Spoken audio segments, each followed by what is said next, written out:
Hello, hello, hello, hello. Hey guys, we're back. Hey, hey, hey, hey, hey. Hey, hey, hey, hey, hey. I like that. Welcome back, guys. Another episode. Just another episode.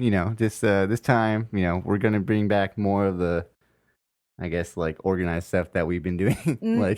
Yeah, there's gonna be a little bit more. We have a theme. Yeah, this time we have a and this theme. time we're not lying about what we're doing. Yeah, we're gonna be talking about Catholicism, the Vatican. Going into the Holy See, the Vatican, exorcisms, and all that, child abuse, and just like general, like an overview of, because we both grew up Catholic too. So yeah. Well, fun fact: when I was growing up, and I had Catholicism classes, so I had catechism classes. And I played Jesus in my church's play. Hell yeah. Yeah, it was on 3 days' notice. Hell yeah. I wasn't even supposed to be Jesus. I wasn't even the understudy. What did you do as Jesus? Carry the cross? I definitely carried the cross. I was like in a diaper for most of the part. How old were you? I was like 16, 17 or something like that.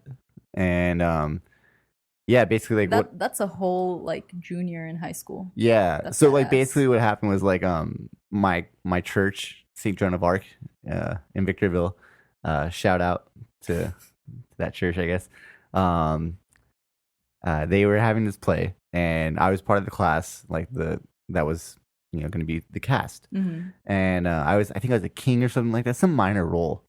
And the dude that was going to play Jesus, his appendix ruptured. Yeah, like 3 days prior to the play happening, his appendix ruptures. And there's like no understudy, at least that I know of. It was so long ago that I don't even know if there was an understudy. But like, point is, they came up to me, like the school, like the church's like play director, and was like, "Hey, Victor, you have a loud voice. Like, Hey, you got a big mouth. You don't know how to shut your mouth. Do you want to play Jesus?" And I was like, it was like 3 days, like I said, 3 days prior to the play, and I was like, when your church comes to you, like, "Hey, help me, Obi-Wan Kenobi. You're our only hope." You kind of have to like, you come in clutch. Uh-huh. So what that entailed was me dressing in a diaper, being half naked, like pretending to get whipped, Beautiful. but actually getting whipped on it. Like it was, they didn't mean to, but like you want to. But you like inadvertently did actually get Yeah, whipped. With a real whip, or what do they use to whip you? Like I don't know, some like prosthetic whips, or like something like this, like not as legit. Mm-hmm. It wasn't like leathered, or anything like that. It wasn't like anything like fancy, but it still hurt. Soft whip. It hurt, guys, and I'm not into that kind of stuff. Like, do you ever whip yourself jump roping? That really hurts, bro. I hate it, man. I have marks. Yeah, me too. All over, all over my back. Yeah, like in true Jesus tradition.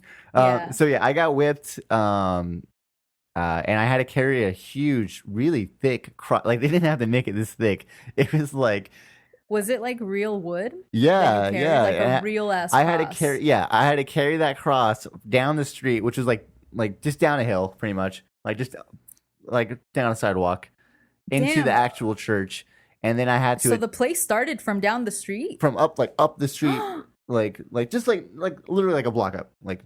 A whole block? Well, not you really, could have like started at like the parking lot or something. It was like right next to the church, pretty much. It wasn't that bad. I feel like I'm making it sound worse than it actually was. Still, they could have just like literally commenced when you walk in the door of the church. Th're like, "Nah, you're gonna have to do the procession from like down the street." But I think that the whole point of it was like Jesus went through some hell, like, and I like I mean, so obviously you have to go through it too. Yeah, so like obviously when I was like going through it, I was like, oh, this is if our Lord would do this.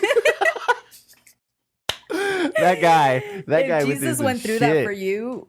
Yeah, like then you can go to church. I can go to church once a week. I can go to church once a week here and there, But anyways, like so I did that, and then I had like, and like mind you, like I'm not just like in a diaper half naked. I'm in a diaper half naked, covered in fake blood everywhere. Like it's just like. Was it hot? It was like in the middle of the day. It was like around golden hour when I was like carrying that cross, beautiful sight, Was it like it wasn't in the summer or like a hot time? I don't remember. I think it was spring. I want to say spring, but I think if it was hot, you would remember that too. Oh yeah, I would have been sweating. But like so after that, I carried the cross to the church. We finished up whatever, Mm-hmm. and then there's like some kind of mass. That's like I forgot how long. It just felt like an eternity because again, I'm just in a diaper, half naked. like I guess in a towel now. Like someone gave me a towel or Were something you like that. carrying the cross Yeah, like the entire mass, no. Like I put it like I did my thing. I carried the cross to the church, and then you put it got it down? there, and then like we all kind of like had the ending like The ending of the play, uh-huh. and then like I think the priest stepped in, had some words, whatever. The point is like they got reflective about it like in the church, and I attended like the mass that like went on afterwards, Mm-hmm. and I was just like standing there like naked, Covered pretty in much. blood. Yeah, my hair Mhm. was just like destroyed, and I remember just all I remember was going home, being home alone from that, and thinking like, what the fuck, and just like I just took a long 25-minute shower, and I just saw like fake blood go down. That was the best shower I've ever taken in my life, hands down. But yeah, little fun fact, guys. Why do like churches do that? Like a lot of Catholic churches like always simulate the crucifixion Because it's not to enough an to watch it. extreme. Like It's not enough to watch it, but have you seen like there are some like cultures around the world, Catholic cultures that do the crucifixion ritual with real ass whips, and they actually nail people to the cross, like real nails driven like through there. Like they do it. They Bro, actually I have do not it. seen the real deal. It's scary. Don't you like? Isn't like the cause of death by drowning if you get crucified? Why drowning? Is it? I want to say it's like, don't they stab you in the ribs, and like your blood comes out, and then like your blood from your arms gets. I want to say like the gravity like makes the blood from your arms go down into your Oh. lungs, and you start drowning it from it. I don't know, but I don't know. I watched. Did you ever watch The Passion of the Christ? Yeah, that's what I And kind they of meant. Like the stabbed movies, him and, yeah, like, yeah. the movie's never enough, you know, because like Yeah. watching that movie wasn't horrifying enough for kids. Why the hell did my folks make me watch that? Did you Why- watch it in theaters? And Yeah. did you have to cry with them? Did you cry? I didn't cry. I was like, I don't remember how old I was, but I was little when that movie came out. I was And too. I remember looking over and like my mom was for sure like shedding a couple of tears, and I was just like, I remember thinking like, why am I watching this? I'm like, I'm like a little kid. They pay money for it, and it's the religion. You know, you pay respect. That just seems like in any other context, would you take your child? I guess No. some people would to watch something that like No, gory, nothing and like gruesome. that. That's like But that's it's like- torture porn. This is it. It really is. The whole Passion of the Christ movie Torture is porn. torture porn. That like it. Oh my god, that's one of those things that I'm like, how did people just like religion? Man, they just took their kids to see it Mhm. because it's well, this is our like culture. This is our tradition. Yeah, you know. I mean, like, I don't know, man. Like, can you imagine, like growing up, like I don't know, 2 generations ago, Mm-hmm. a Catholic, and how strict that was, and like, I don't know. What You kind know, I don't know, because I'm like, I'm actually lucky that like my upbringing, like I was raised Catholic when I was Mhm. little, but it wasn't strict like that. Like I for sure stopped going to church. Like, yeah, I feel you. as a teenager at some Mhm. point, and my parents didn't press us about it. Yeah, my parents like never really pressed me about going to church. I mean, I had those classes, like I said. I got Mhm. baptized, confirmed, you know, the whole shebang, guys. Yeah. I guess I can go to heaven. I guess I can go. I guess I can go. But like, like they were never like preachers of the word of the good book Mhm. or anything like that. I never Your saw 'em. grandparents though? My grandparents, yeah, Yeah, and my 'cause my great grandma. grandparents are, like, Oh, my religious great for grandmother sure. like church every week, Yeah. like every week until I don't know, like unless she physically couldn't go to church, like She was there. she was there. Yeah. Mm-hmm. Yeah, same. My grandparents on my mom's side are still like, as far as I know, practicing Catholics. Mm-hmm. My dad's mom actually converted to Jehovah's Witness, I have a so she's not even. I don't know what's up. Like I don't know anything about Jehovah's Witness. yeah. I don't know. I have Other than they don't celebrate birthdays yeah. I mean, or like Halloween. I think. Birthdays I get, Halloween. Come on, bro. But Did you ever have friends growing up that their parents didn't let them celebrate Halloween? no, Really? I had a couple. really. Mm-hmm. Yeah, no, it was I've too never. satanic. I mean, okay, I do know people who weren't allowed to watch Harry Potter because it was so Because it was magic. because magic, you know, and like I had a boss actually who wouldn't let his kids like watch Harry Potter because of like his Because it was magic. Yeah, And it goes like against like the rules of God. yeah, pretty much. Like, That's crazy. yeah, I don't know how. Like, come on, that's just let a kid indulge in their fantasy. That's so wild to me. But I don't know, man. Religion makes people do like Yeah, crazy things. but on the flip side, okay, I remember like I had a conversation with like a teacher one time, Mhm. and they were like it's a good thing that it's out there because it may not be necessary for like me or you or whoever that doesn't need it, Mhm. but like for some people it really does prevent them from killing. It you know? does. It really prevents them from kicking someone's ass. It prevents them from doing something, Yeah. and like, yeah, it also makes some people do some crazy shit. I mean, the Crusades were one thing, But it like, prevents a lot of bad Mhm. things from happening too. Yeah, because some people do need that structure and that rule book of or that you can't fear do that X, Y, someone's and watching Z. you and that you're gonna like be judged at the end of your life, Yeah. and I mean, well, to talk about like Catholicism specifically, like it's no secret that Catholicism is not a feel-good religion, but it doesn't pretend to Mm-mm. be either. It's like Mm-mm. it's all guilt. Yeah. From the minute you're born, you're guilty. You're a sinner. You're born with original sin, and you have to spend the rest of your life atoning. OG sin. Why isn't that a strain yet? Wait, OG sin? Yeah. It probably is. I bet you it is. Yeah. I bet you it's somebody's Yeah. somebody's strain. I'm gonna make that. It's not OG sin. OG sin. The OG sin. But yeah, no, you're born with the like original sin. Yeah. And like You can't have sex before marriage. Yeah. You can't have sex for fun. You can only procreate. mhm. Like there's strict rules. Just like Catholicism is just like straightforward. And at least like I kind of respect that, you know? Yeah. Because it's like some Christian churches, some denominations of Christianity pretend to be like the feel good, like, come on, let's go to camp and let's have, you know, all these, what are they called? Retreats and like, Yeah. hey guys, go to let's play video games or Yeah. let's look at my Christian rock band and like, you know, and at least Catholicism is like, no, it's rules, it's discipline. Yeah. Even going to mass, Yeah. it's like sit down, stand up, kneel, sing.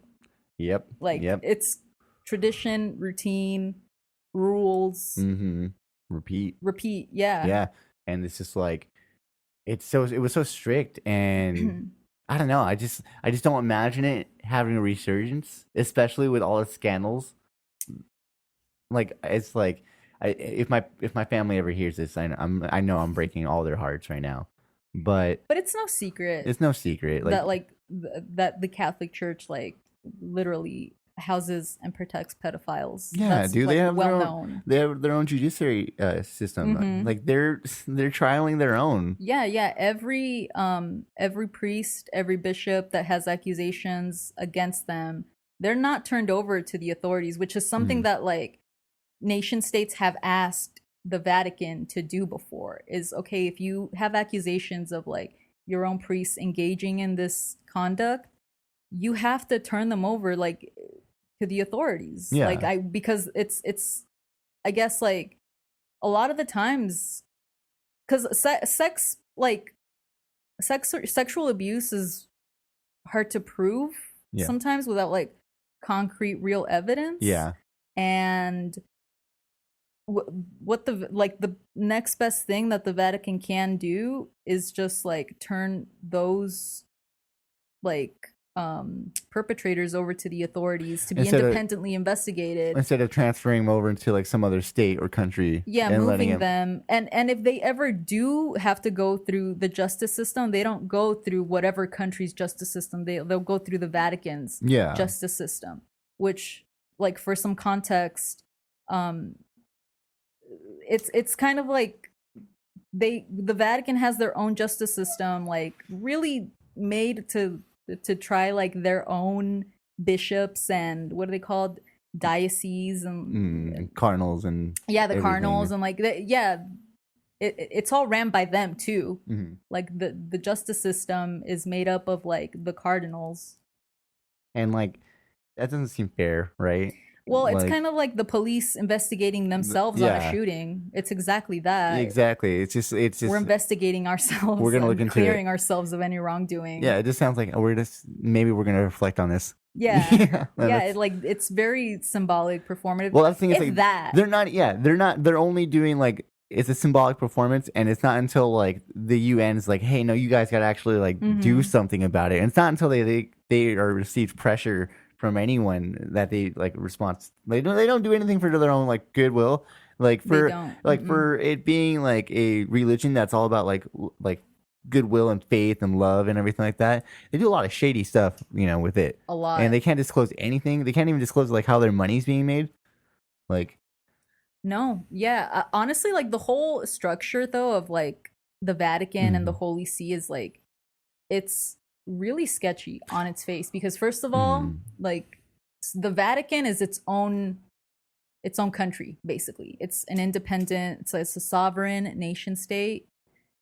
it's not like you can be born in there either. They accept like applicants to be in there pretty much. Well, yeah, essentially, yeah. They only issue citizenship to people who work for the Pope. Yeah. Which is like all the cardinals and all the bishops and the whole chain of command. So if you got a corrupt system, like you can only keep, and you can probably keep that corrupt system going for as long as you need it to be.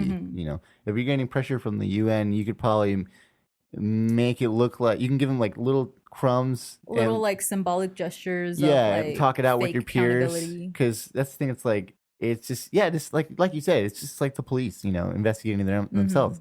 It's like they're getting pressure because if the police are getting pressure because they're killing like innocent black people, they're gonna do the minimal effort they're gonna do. Like maybe they're gonna keep the body cams on and actually like and suspend people and that's it, but like that's still not enough, and you think about hindsight of what's going on. Yeah. And so like when you put the Vatican on top of it, it's just like, well, I mean, who's to say they're not doing the same thing? Yeah, because it's very much like the police in that they'll set these people who we hold in high regards, that are supposed to be looking out for the better good of mankind, or at least for our country, our citizens, whatever. If you're the church, if you're the Vatican, if you're the Pope, how do you, in a way, this is a bigger scale, and how do you betray people like that, Yeah, you don't. And like they'll do all the symbolic things, like for example, very much like how the police did with a lot of like police departments around the country were, do you remember that, like adopt like those, what was it, 7 or 8 steps to de-escalate tensions before people get shot? Yeah. And it's like in a lot of 7 or 8 steps. It takes 3 seconds. It takes 3 seconds, yeah.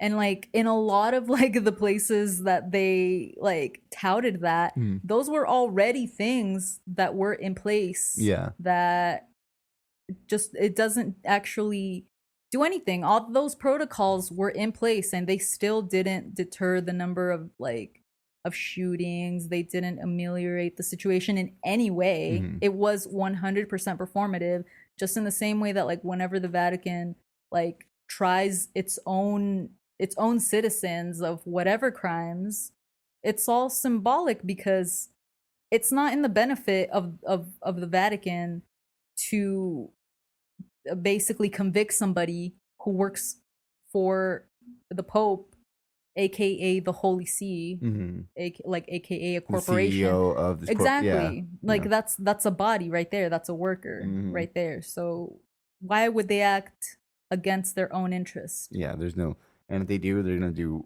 the minimal that they have to do. Yeah, just to look the part. Exactly. Yeah. Yeah. I mean, even like when like the new Pope, well, the Pope that like is in Pope Francis II, right? I was about to say the one that's in office right now. The current Pope the one administration. that's on the throne. I don't know what you call it. The current administration of the Pope. The current reign of the Pope, yeah. Yes. The current reign of the Pope. He like, remember how he was doing all these like reforms about like such and such, and like he was acknowledging that atheists can go to heaven. Yeah, and, like saying all. See, these, that was always a cool thing for me. That's why this Pope was like stood out to me. But also, again, is it like minimal things? Is it like it's symbolic? Anyone can say that. Yeah, any Catholic priest can say that. That like that I don't know. You can get an abortion and go to heaven. That you can be an atheist and go to heaven. That those are just empty gestures, empty words. It's not like the Pope is saying let's hand these people over to these independent nation states where these crimes are committed so they can be independently investigated.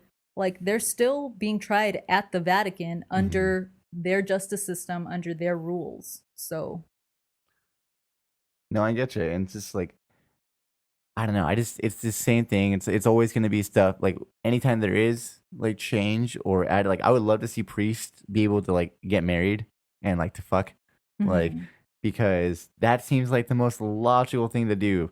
Like, if you're dealing with like decades of priests, just like of stories of priests taking advantage of young kids. It's because they're so sexually deprived. Yeah, dude. Yeah. Like, and it doesn't get easier with time to go on. Like, women just naturally evolve into more beautiful creatures. Like, it's what's gonna be like. Think about it this way. Like if 50 years from now, like if women like keep like taking care of their skin the way they are, then naturally their body's gonna be like, hey, we gotta like pick it up, So like they're naturally gonna get prettier and prettier. Men, I guess, will get prettier as well because they're starting to care about their skin, So it's just like you're gonna make them just more sexually deprived and like just this generation of priests might be able to chill, but the next one, well, obviously no one's been able to chill because there's like decades of them fucking, Yeah, I two things. That's an interesting take that people are going to get hotter. This is evolution, baby. That's that's actually a good point. I never thought about that. Two things. That was one. The other one is I don't know if it's like, I think like even if we were getting uglier, I don't think it's the fact that, yes, getting prettier sure isn't going to help the sexual abuse. But also getting uglier wouldn't matter. But getting uglier wouldn't matter. You got a point. Why? Because priests are horny fucks and they're dudes. Yeah, they literally have just been, oh my God, like the Catholic view on sex is such a huge, it's one big guilt trip. Like, first of all, if you're a regular person, you shouldn't have sex before marriage, and when you do have sex, it should be for procreation only. That's so unrealistic. No enjoyment. Yeah. If you happen to, let's say, get raped, you shouldn't get an abortion. Like, under any circumstances, you shouldn't get an abortion. Like, there's just so many downsides, like, as far as sex goes. But couldn't you say, like, someone like, okay, whoever wrote the Bible back then, couldn't you say that person had the mindset of like, human life is so hard to keep alive? We don't last that long. Life's fragile. So procreating is holy. It's sacred. So we have to, every time, like in their point of view, it may be looking at like, whenever you get the chance to create, make more of us, you have to. That's what you need to. That's priority. What you need. Yeah, because we need to survive. How old is the Bible really? I don't even know. But like, if you think thousands, I don't know. If you think of it in a way of like, okay, it's before like ancient stories were written about this stuff, So it's just like, of course, like it went back to like times of like civilization being shit and people dying all the time, flu and whatnot. So it's just, I mean, like, so it makes sense to procreate. Yeah. It makes sense for them to hold that into high regard, you know, and to understand that it's like you do it to not only like fuck, I guess, but keep in mind the intention is to create. Because there's only so many of us. I don't think people who wrote the Bible back then could ever understand that 8 million or 8 billion people in the world would be a thing. I don't think anyone. It's like we're good on the homies now. We're good on the procreating. And that's the thing. It's like we're at the point where overpopulation is a thing. Like, I mean, like in some religions, like pork is like a sin, like to consume. But is that because pork like wasn't a clean way to cook it and people would just die from bacteria? Yeah, I mean, I'm pretty sure like all of the like religious rules that we know of today, we could just trace them back to, well, it was common sense back in the day because pork had bacteria, because people needed to procreate because there were like, I don't know, fucking 1,000 people on like the entire planet, something like that. But like, I think like what's unique about Catholicism is that it hasn't really done anything to update like the modern person's sensibilities towards sex, because they don't have any discussion about it. And every Catholic will tell you that it's just unrealistic to look at sex that way. No, because nobody, like, for a long time, people have not been looking at sex as a way of procreating. Yeah. Right? Even back in the day, yes, dude, sex was mainly for procreation. But cavemen were doing it, and they didn't have any like reason other than procreating. They just did it just to fuck. People have been fucking just to fuck. Yeah. Period. Because it's a lifelong. Yeah. tradition, and it's fun. Yeah, and it's like I'm sure like a lot of religions look like a lot of denominations of Christianity, not just Catholicism, probably have similar views with sex that like you should keep enjoyment to a minimum and just really do it for procreation. But Catholic guilt is like unique in that you just got to feel guilty for any time that you deviate from the path. You got to feel guilty, as guilty as you can. Like, okay, do you think in a way like that they look at it because it's a form of like gluttony? I guess, like probably. Yeah, it's just like you want too much of it. Well, lust isn't lust. Oh yeah, well yeah, duh. Yeah, lust is like one of the yeah. I'm pretty sure that's got a lot to do with it. Yeah. It's just like I think of like amongst religions, I see Catholicism as like the super strict dad. The one who traumatizes you. That's like and then you hear stories about like Irish Catholics and all that, and, like, and how they grew up with like nuns and how like nuns would beat the fuck out of them or something like that. I'm like, Jesus Christ, and your parents did for that? Yeah. Well, also their parents were probably hitting them too, like like it's just normal. It's just like, what do you mean? This is just par for the course, which is interesting. Like, just grow up like that. Yeah. You know? I mean, like, it was a brutal religion back when Crusades were happening. Back again, like it's not like it had a squeaky clean history in the first place. It's not like it was like Buddha, you know. Yeah. You like, know, it's just, it has like its origins like rooted in peace and like being like finding like yourself, your true self, you know, and inner peace and even like and being good and changing the world for only good, you know. Yeah, that's what's interesting about it. And like in a way too, okay, what's interesting about it is that it's unique in the strictness and the guilt and like tradition, and it's just there's rules and you have to follow them and that's it. Yeah. And then like on the flip side, I can see why that's attractive to people too, because like you said, a lot of people would be out here killing and raping. Yeah. Literally, if it wasn't it keeps people in check. For religion. You know, it keeps those, I don't want to say weak of mind, but like because it keeps those who like are scared, you know, or like those who can be scared in check, you know. And I can imagine like back when like it was starting to come up, you know, like I guess like word of like a religion was coming up. Maybe it was like, oh, like people do question where they go after they die, you know. The human condition. Yeah. I mean, just think about it. Like being alive, just existing is like confusing. The ages-old question: why are we here? What are the stars for? What does it mean? Like imagine like if you like back when there's like no electricity, you know, going on, you have to rely on fire. You know, you have to go find your food every day. They're like, why am I doing this? Yeah, like I can just die. I would imagine back then, for sure, you question everything that's going on. Like, why is life so hard? Yeah, you know, like It's because like it's not guaranteed. You know, you need some kind of story to keep you going, to keep you afraid, to keep some people in check. You know, something. Of, you know, when I do die, I'll go to a good place because I did things by the book. Yeah. Because I lived, quote unquote, a good life. But how did they come up with that, man? Like, it also makes you think, like, well, you heard about, like, how Moses is, like burning bush, like, sighting was apparently, like, it could have been, like, a DMT. Like some kind of trip. Yeah, and that's interesting because it makes you think it's like, if that was a DMT trip, you know, is there, like, some different dimension that's within us?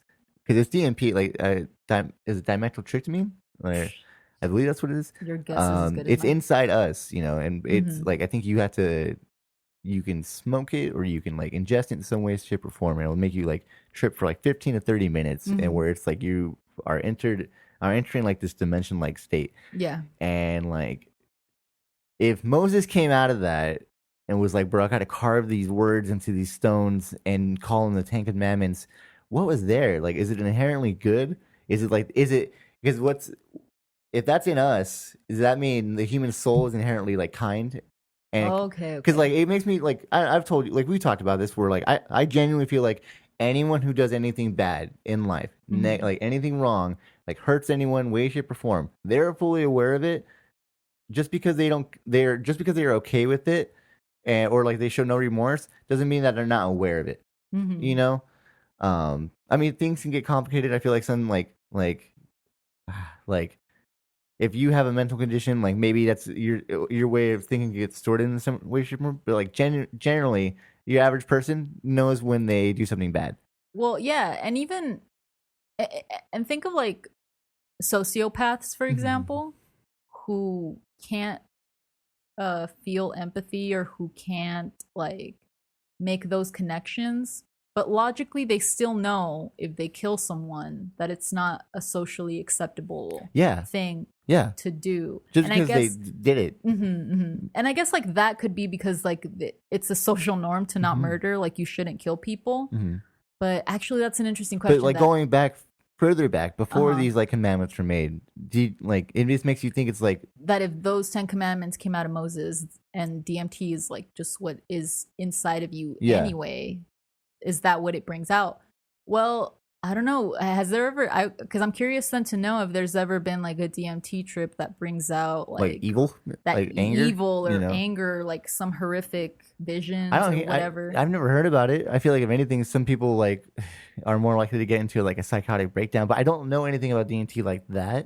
Where like I just hear, I just hear like things of like you experience like a different dimension and people feel like a stronger sense to the community, or like they feel like something, it's just always like you feel introspective about it, and it's usually positive stuff when it comes to like psychedelics. Yeah, well that's what's interesting about like what psychedelics trigger in the brain and like what it says about people, that like when you like people who take mushrooms for example feel like a greater sense of like community and connection to like the world and to other people around them. So it's like, is this the default anyway, and the shrooms are just activating those parts, like reminding you essentially of like of who you are. And like, did we have amnesia the whole time, or I don't know, like have we just been like corrupted by society? I think so. I think a lot of people are conditioned to think a certain way, where like it's not about the community, it's about the ego. And I think that's the thing. It's like, because you experience ego death with psychedelics if you take enough, or if you have a different kind of like reaction to certain strain or species of mushrooms or whatever. And it's like, it's never ego boost.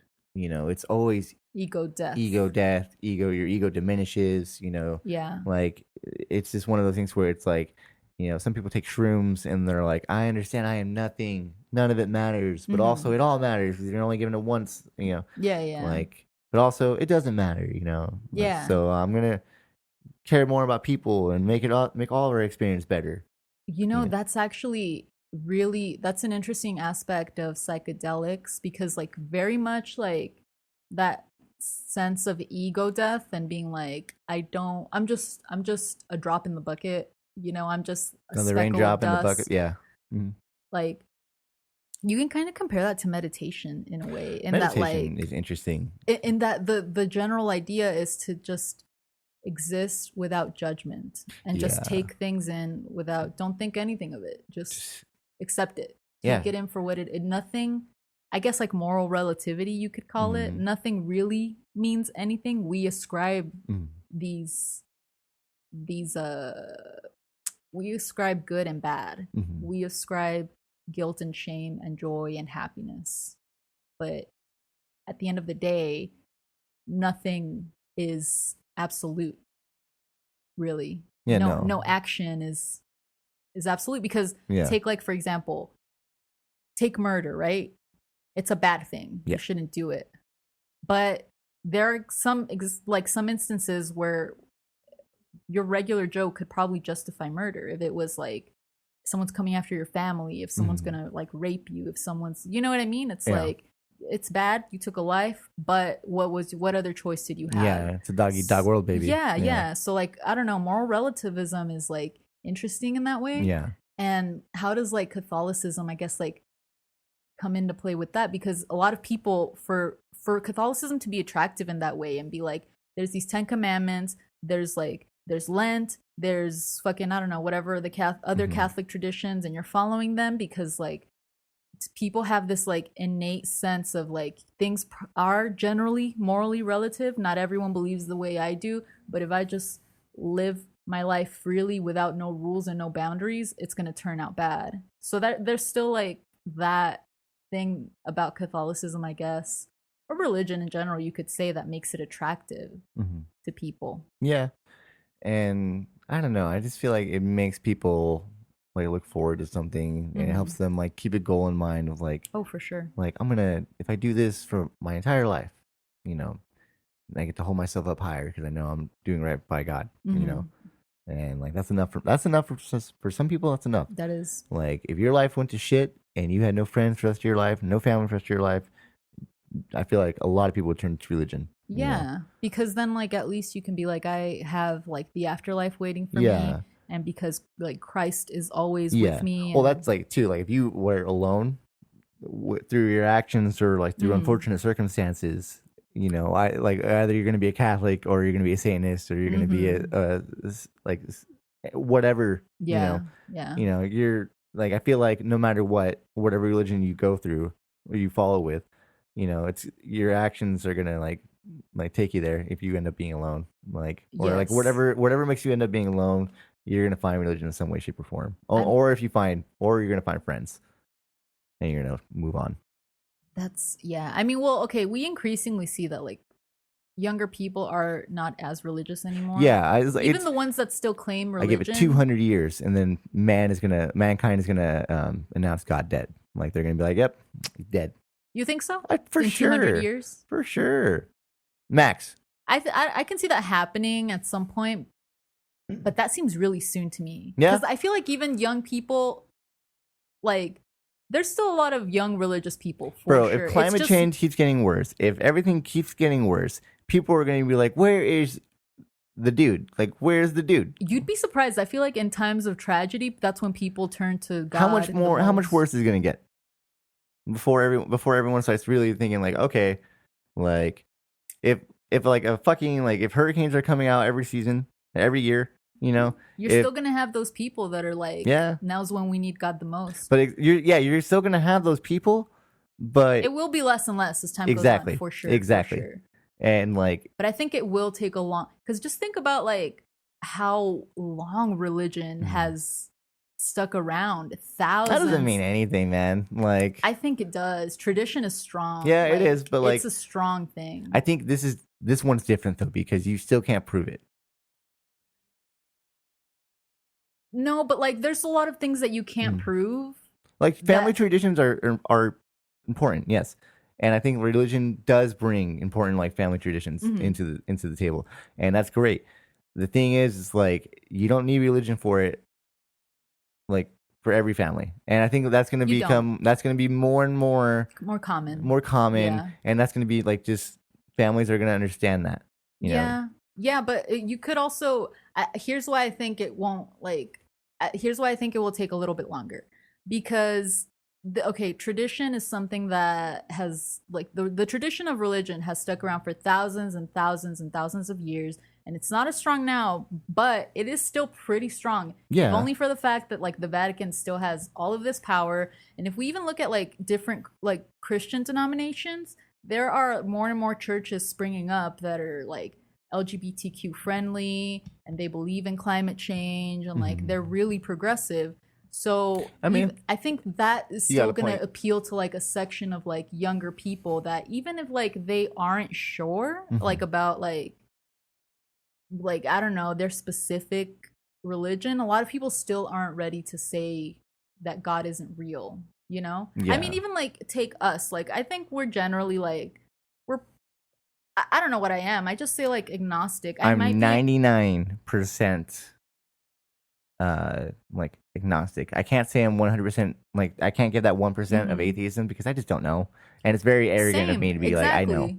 But see, like that if we can't even confidently say yes, I'm an atheist, then like what is that? How can we expect like the majority of people to you know what I mean? To like confidently say it. You got a point, but I think again, it's just my assessment is like things are gonna get worse and worse, you know. And everyone, like, dude, people were saying the end times were coming in like 2008 when Obama became president, you know, like when swine flu was a thing. End times are coming. Coronavirus, end times are coming. Global warming is going to be more and more prominent in our lives. End times are coming. Yeah. More pandemics, if anything, that could be a thing. End times are coming. Well, when is it the end, you know? And is there ever like when is your boy gonna step up, you know? I don't know. Well, that's interesting. I think that's like a conversation that you could have like about like just in general. Was he worldwide. bluffing? Was the return of Christ, like the second coming, supposed to be like a bluff or something like that, or is it like a metaphor for something? Because I don't know. I think, but okay, I don't necessarily think that if things get really bad, that will mean people will say like that Christ is bullshit and that the Christian religion is bullshit. Just because, like, let's take for example, like Iraq, right? For example, after like the U.S. invaded them, a lot of people turned to like literally ISIS and like extreme like Muslim ideology because they, in a time of despair when shit got really bad, you had this group spring up with like really bad radical like extremists like fucking jihad terrorist ideologies, but they housed people, they gave people jobs, they gave people food, and I don't think and a lot of people like willingly accepted like it's a complicated conversation, right? Like because yes, like radical Islam, like extremists, like like Wahhabist, like ideology, like right wing shit is bad. But when people are in a time of despair, it's very easy to take advantage of that. So I think like that's why there is a chance that in the West, for example, if things get worse, that people could turn to like even more to religion even more, and maybe like more extreme right-wing versions, or maybe I don't know, hopefully not as bad versions, but like for example take the KKK too, right? Like at its height it was like a Christian organization and they preyed on like the aren't they still like isn't like Catholicism or like Christianity like the main religion for of the like KKK. of the KKK? I don't know if it's Catholicism. I think that's a little bit of a different sect. I think it's like a different denomination of Christianity. I don't know exactly which one. Yeah. So I'm gonna have to like check that. No, yeah, fact check I got that. you. But one of those powerhouses, like powerhouses. Yeah. But they weaponized Christianity and they fearmongered about racial equality because like it's gonna be bad for white people and like we have to protect the white race and all of this. So I think for a lot of reasons, like there's a lot of things about Catholicism that are unattractive. A lot of things, but for a lot of people in like take for example Latin America is still hugely Catholic. And even in the US a lot of like Latin like Hispanic like people of like Latin and like Hispanic descent are still like hugely Catholic. The Philippines is hugely Catholic. Italy is hugely Catholic. I don't know, man. Like, Ireland. I You know what I mean? I get It's still where you're coming from. I get around the world. for sure. It definitely is. I just think things are probably gonna get worse, way worse, before they get way better. I think if things get if things keep getting better, like if like we find a vaccine, like if we like solve the global warming crisis, then religion probably will go up. Yeah. Like for sure. For sure. Because everyone's gonna be like, praise the Lord, we did it. Like it happened, we figured it out. But like I think if things go bad, if things keep getting worse, I think people are gonna start questioning it.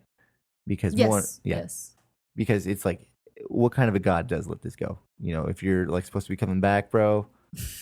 Where you at? Where you at, man? I'm still waiting on the fucking driveway. Yeah. Yeah. I think it's just like I don't know. We're gonna have to see. I do think for sure, like, there's a trend. Yeah. There is a trend of like, as more generations like go on, more people are, or less people, more people are less reluctant to say that they're non-religious or that they're not spiritual or that they're not whatever their parents' religion. Some people is. tell their parents they're not religious, which is crazy to me. Yeah. Well, okay. Do your folks like they don't know like one time but in they high know school that you're not religious? One right? time in high school, I told them I was agnostic, and oh my god, that killed them. Yeah. They nearly disowned me, bro. It was just like, oh hell yeah, man! Like it was, it hurt them. It hurt them so bad, and like to this day, I only told my mom's brother, my uncle, that I'm an atheist. Like he's the only one in my family.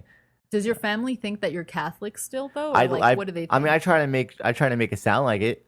Like when they talk about it, Like when they bring up their views or anything like that, or like they bring up the reasoning for whatever they're saying, they'll usually say it like, "Oh, I don't say that because it's not in like the Lord's faith or anything like that." I'll be like, "Yep." Yeah. Yeah. And that's it. That's one of those things where I do keep my mouth shut with my parents. Like, yeah. Religion. yeah, I will yell at them for hours with politics, but when it comes to religion, I dare not cross that line. Yeah. That one scares me. Like, it's just, that's one where, like, religion and politics will, like, it really show you if someone's like true personality. And like, I feel like if I told my parents that, it would be one of those things where like they would feel betrayed from me, and that's scary to me. It's important to them that you're. Yeah, it's important to them, and like I get it, because it's a symbolism of like a good person, a good, well-rounded, put-together person, a good Catholic, a good person of faith, it symbolizes that like they're not fucking up. But what if you said like I'm not Catholic or I'm not whatever, but I do believe in God?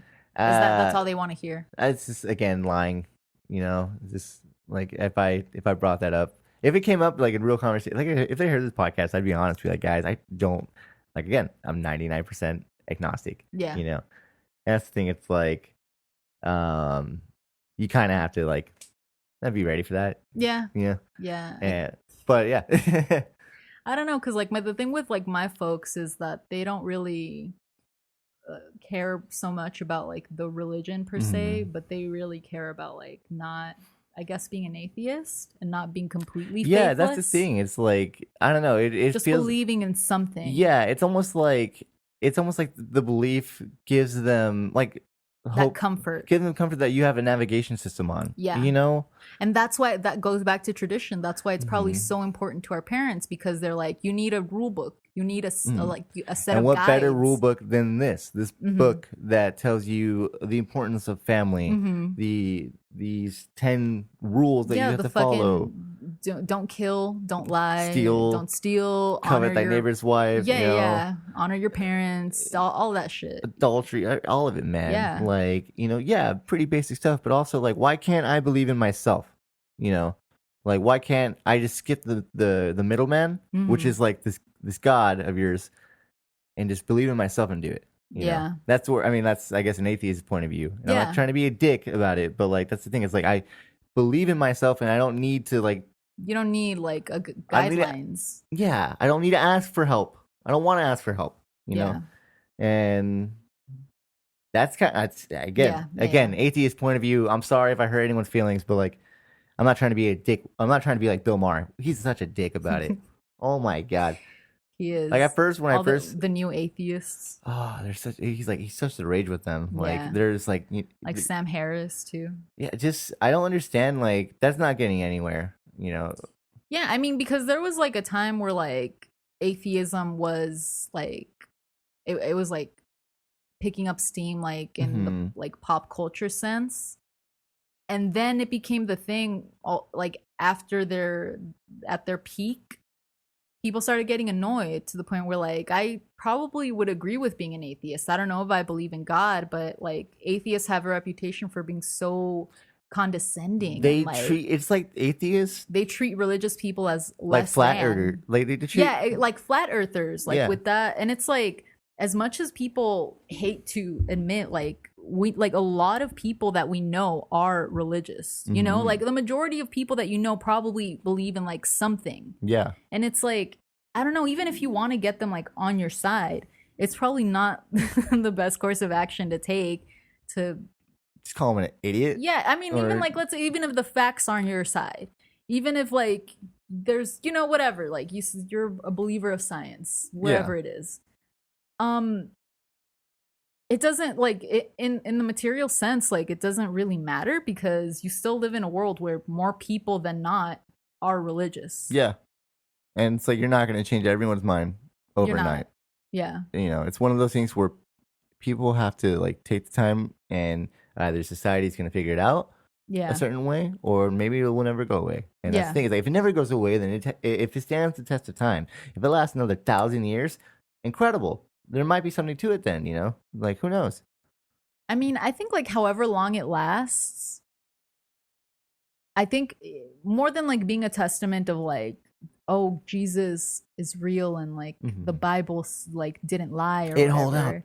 Yeah. More than like actually being a testament to that, I think it's just a testament to the fact that like religion did give people that structure. And Catholicism, as bad as it is and as corrupt as the Vatican is and like as pedophilic as they are, they like gave structure. That guilt served as like a strong guideline for a lot of people to live their lives. And, you know what I mean? And to go to church and, you know, and do the right thing and don't lie, don't cheat, don't steal, all of that. Because like you said, there's people that if it weren't for religion, they would just be shitty people because they needed that promise of like some people are shitty people and they still say religion saved their lives. Which is interesting to me because it makes you think like, okay, if you're an asshole and God was your OG homie, you know, since Nam, what would have happened if he wasn't there? You know, like how much more of an asshole would you be? Then who would you be? Like, if you needed that much help to be this like much of an like you know what I mean? Yeah. Another point too that's like interesting is like a lot of like the traditions like Lent, for example, Easter, and like what are like other I feel like in Catholicism it's always some holiday, so out of practice. some shit. But I swear to God, it's like always something. And a lot of those things also bring people together who otherwise probably wouldn't like talk to their families if it weren't for church. And like also it gives people a sense of community too. It gives outsiders, you know, a sense of community. You know, people who lost everything get to go to a church. And they get to feel good about themselves. Like when they pass the basket around at the end, you feel like you did your good deed. You donated money to like the church. I had a friend who I think last year or so, he was moving to San Diego and I was asking him like, hey, what are your plans are? Like when you get there, you're considering that you're gonna like be alone and all that. I didn't say the last part, but like considering he was gonna be alone, like he's starting a new chapter, I asked him that. Like, what are your plans? And he's like, I think I'm going to get into, like, my church, you know, get into the community and all that. And it makes sense because, like... That's, like, one point gives you something to do, to interact with people, you know. If you want to do good in the world, you know, you're going to start there. Yeah. You know? So, that's the thing. It's, like... It just makes it that much easier for people to join in, you know? Totally, yeah. Like, it's like joining, like a club, you know, like an easy way to make friends or like get involved or be like in something, be a part of something. They're always going to accept people. Yeah, you know? The like acceptance rate 100. Just go to church like that. Just literally go. Like go talk to the father afterwards. You know, how do I get involved or whoever? You'll find like a community board. Yeah, you know, that's the thing. It's like anyone can get involved with any local church. Of any faith, really, and. Like Scientology are begging you to come. Remember that one time we went to LA? We went to the church of Scientology. We were pussies. Or it wasn't a church, it was like an information center. Yeah. And they like played videos for us. Yeah, we were pussies back then and we didn't really dive in, but also we were scared. Like come on. When you're faced up with that kind of stuff, I don't want to get brainwashed in case that is the thing. They're like you've heard it like how like hypnotizing us or something. It's like cuz like subconsciously like we're being what's it called? We're being primed. Yeah. I wonder if it's like a man-made thing that they have. Let's see, like let's go full on conspiracy. In the 2-in-1 podcast right now. A 2-in-1. Let's say in a world where the creators of Scientology, whoever the fuck is like behind it all right now, they had like some like brain like changing like chemical or like hypnotizing device, you know. Like, do you think it's man-made or they found something? And like, if it's man-made, can it be like, can you train the mind? Let's say if I meditated and I took tons of shrooms and I opened my mind, opened my third eye to resist it. Do you think I'd be able to fall for that bullshit? And then if like the dude next to me who doesn't do that would fall into it, and then I could watch them. I don't know. Well, let's look at like MK Ultra, for example. So the CIA did like an experiment back, I think it was like in the 60s or the 70s or something, on regular civilians, I believe. I don't think it was either regular civilians or like participating CIA agents.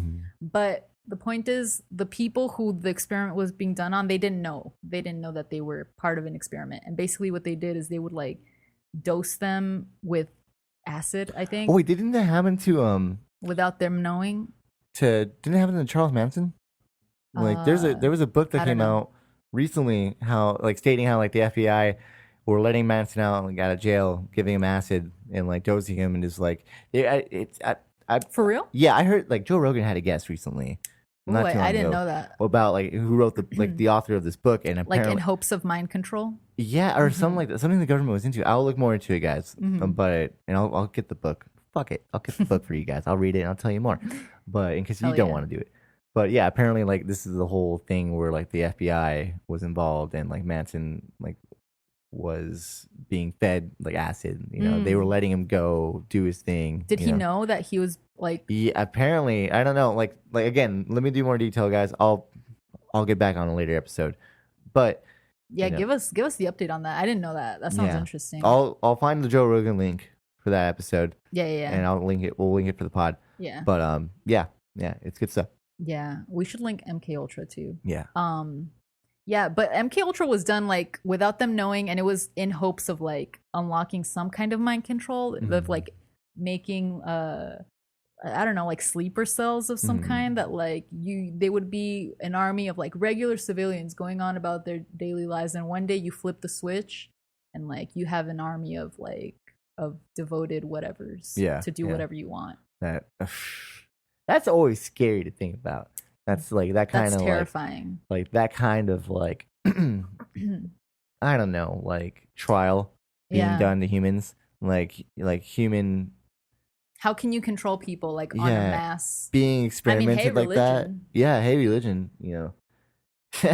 Like what? Imagine what would happen if the Catholic Church like suddenly like got into like microchips in your brain. Well, okay, not even that. Let's even go just like more like down to earth, more realistic. What if the Catholic Church like one day like the Pope like decreed that like it's the right thing to do to go and withdraw all your money from the bank, and let's say like a good majority of Catholics worldwide did that. See, that would crash. That's like, one of those things that would crash economies for sure, and that's one of those things where it's like you hear Trump say, "Drink bleach." Yeah. And, exactly. You know, things like that. You know, it's one of those things where like you hope people aren't like that. Yeah. Like, and they'll like you hope people won't listen to that. Yeah. You know, and do that. But you know, I doubt like legit if it was something like extreme like that where the Pope is like withdraw everything from your bank account, you know, and do whatever with it. I doubt everyone's gonna be like, yeah, Pope. Yeah, like he's got a point. He's got a point. If I love God, which I do, no homo. some Catholics out there are saying that. What are your thoughts on like exorcisms and like that like whole world of like? See, okay, that's interesting because I've always felt like exorcising demons. If that's a thing, then why don't like other religions have it more prominently? Like Muslims have it, but that's the thing. It's like it's not so like they're not really known for it. That's not their bread and butter, you know.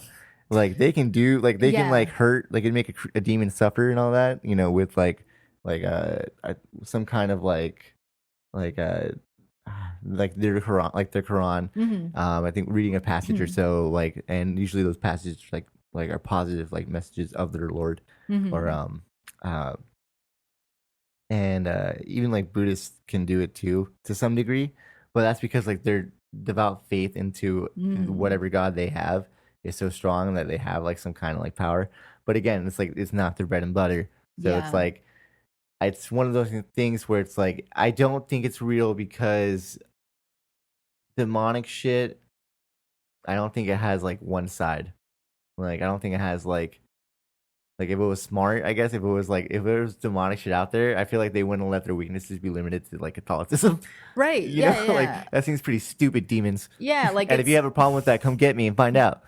It seems very sus that like the majority of exorcisms happen like at the hands of a Catholic priest because you're right. I mean, like if demons are a thing, like why is exorcism like not as prominent in every other religion? Like the Catholic Church really took it and ran with it and like honestly like made a business out of exorcisms. But here's the thing too that kind of gets me going, because the lead head of like I guess the exorcism department, you know, from the back, whatever you want to call it.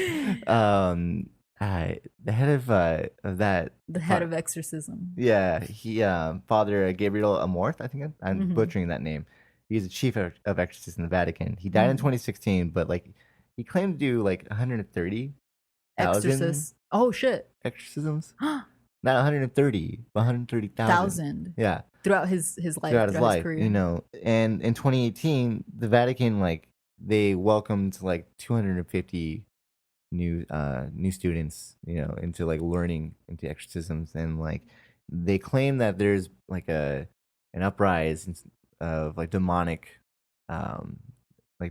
activity, and so I don't know what that is, like, because if it's the argument of against exorcism is like it's a psychological meltdown, you know, people are literally losing their minds, or like something's happening to them where like it's not it's human, but like it's one of those things where it's like you don't, like, I don't know, you don't know.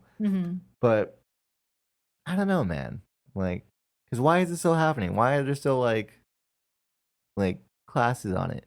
So I like to say it's not real.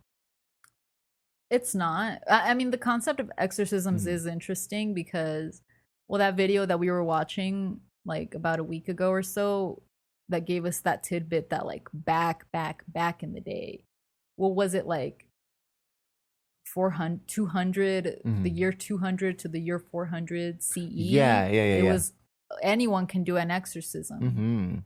And then as time went by, the Catholic Church like started just like having like specialized like just kind of holding a monopoly over exorcisms, essentially. You know what I mean? Like we're in the exorcism business, you say? Yeah, like it used to be that everybody could do an exorcism, and like now it's, I mean, I guess anyone could do an exorcism now, but like the Catholic Church, their official position is that it's not legit. Like you're getting scammed. You're not getting a genuine exorcism if it's not by like a real Catholic priest. A real ordained priest. That's gone through like divinity, like he's got his master's in divinity and shit, you know.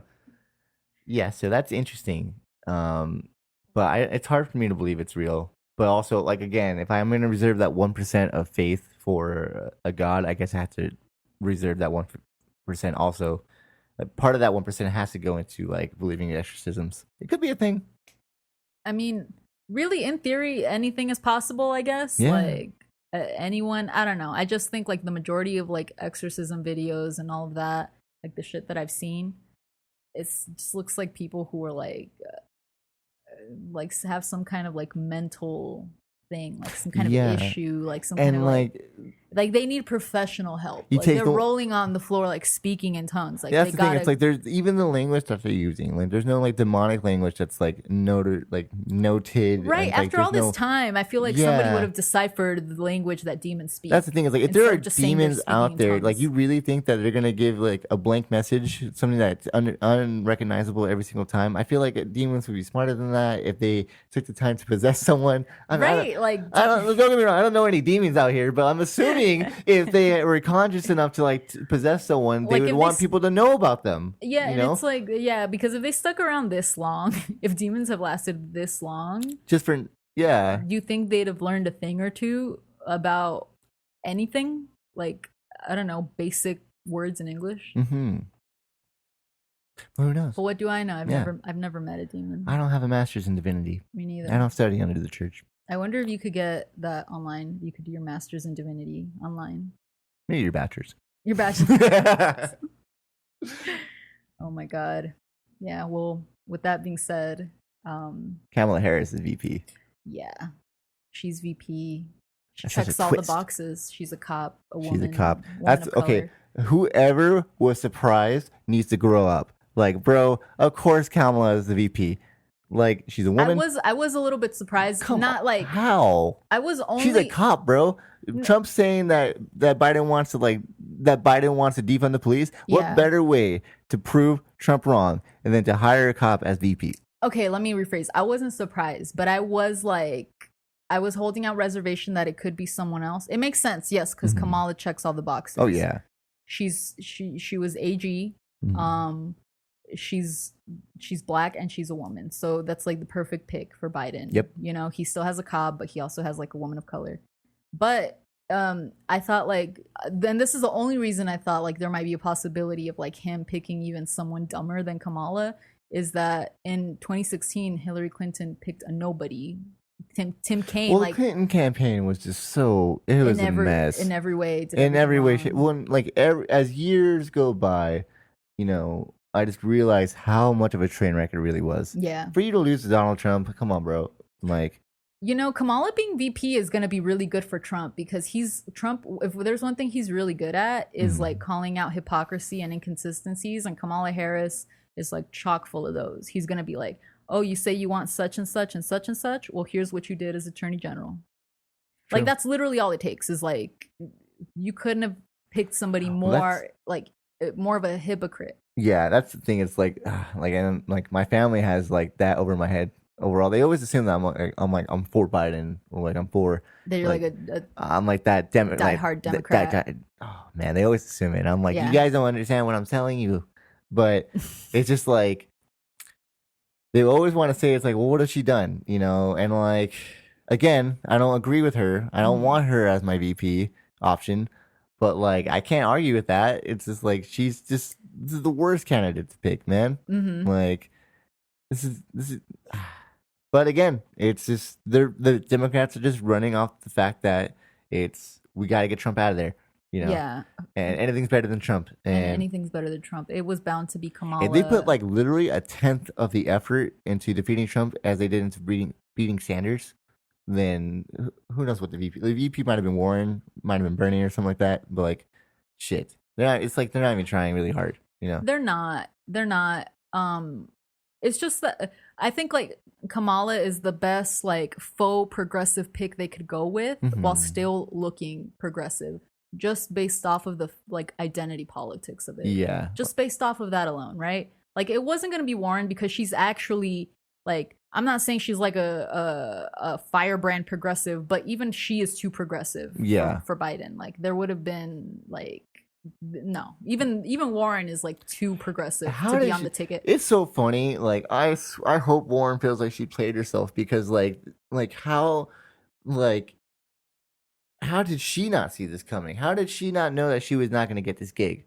Like, or did she just know and just like decided not to do it anyways? Like, she's just Warren. Just like all her career has been like a huge opportunist. She operates like under the assumption that like she can get in. She's like, I'm going to take the shot from within. I'm going to take the shot at the end of the game. Nope. Yeah, no.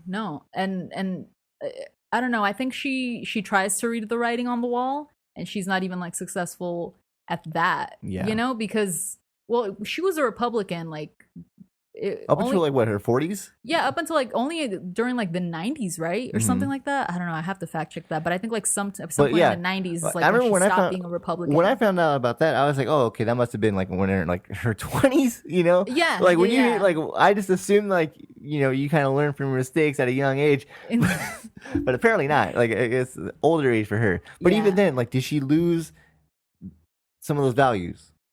Like. I just think everybody who goes into politics gets like to some degree gets sucked into the machine and into the bureaucracy of it. And you even have like AOC, for example, who is like probably one of the most progressive people in Congress, like still won't like, she'll still say good things about like Pelosi and the Biden ticket and blue dog Democrats and you know what I mean? It's one of the things where it's like, okay, she does, but I am interested as like as much as we want like Bernie, we wanted Bernie to throw the fucking mic down and be like, hey, Joe Biden, go fuck yourself. Yeah. You know, but the thing is like in reality, like it's like me talking about my parents in politics. Yeah. You're not gonna get to them that way. Yeah. What's the saying is you catch more flies with honey than with vinegar? That a thing? I think so. Something like that. I might be butchering it, but like I'm assuming that's totally right though. Yeah. Yeah, because flies don't like vinegar. Don't be silly. But the thing is like you're not like I'm not gonna convert my parents into my way of thinking of politics by yelling at them like they're yelling at me. You know, because that's what Republicans are doing to Democrats. And Democrats like if you guys want us to yell back, you know, or if progressives want us to yell back, the thing is, it's like it's gonna fall on deaf ears because they're too busy yelling at us and they can't hear our voice over theirs. Yeah. You know, so we're gonna have to kiss someone's ass and like try to like win the central left as progressive and just try to get their way of thinking, or maybe expose them for what they are as the new future right. Yeah. And just take control of the left as progressives. Yeah, I mean, hopefully, I mean, it seems like there's a trend of like more and more like progressive candidates getting elected into office, and like at least they're shifting the Overton window and they're changing the narrative. But I don't know. As I've said before, I feel like my fear is that it's going to be too late. But with that being said, like it's not a bad thing. It's not like, I don't know, it's not the worst thing ever. And it's like, at least we've gotten one concession, which is that like in the debates, all of their arguments like had Bernie written all over them. It was like, now everyone's backtracking on Medicare for all. No one wants to actually do it. But when it was time during the debates to like say like what's your healthcare plan, a lot of them said Medicare for all. And yeah, we know that it's going to take a lot. They're not going to govern as progressives. It's going to take tons in any of pressure. Meaningful way. Yeah. Pressure from the like maybe this new wave of progressives that like Cory Bush, AOC, Rashida Tlaib, and all that. Hopefully. Maybe it's gonna. Hopefully, that's like the change from within. That's like maybe that is going to be enough of the infiltrating squad that we need.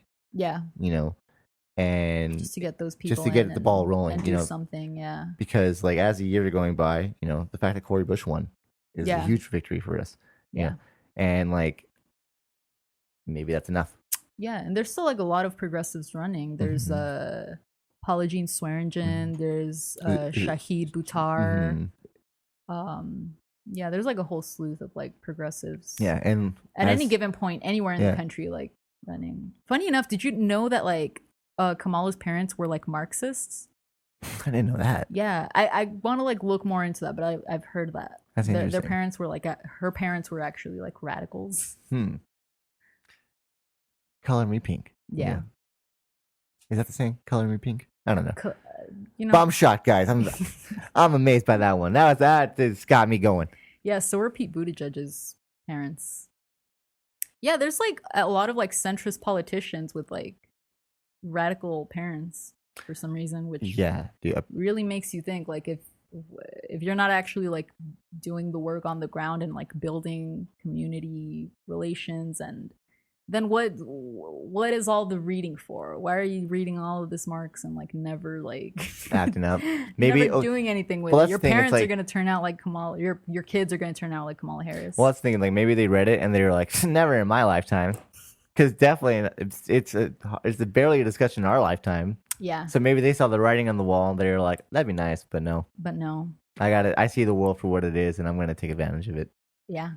Man. That's one thing I'm kind of like looking into too. It's like I know what is possible, but also it's like what's gonna it's be smart about it. Like it's a dog eat dog world in this place, guys. It is, man. It's hard to like be like realistic about things, but also like not like I don't know, being realistic, but like for the best. Also not like settling too. I don't know. But it's difficult. It's difficult because I mean like.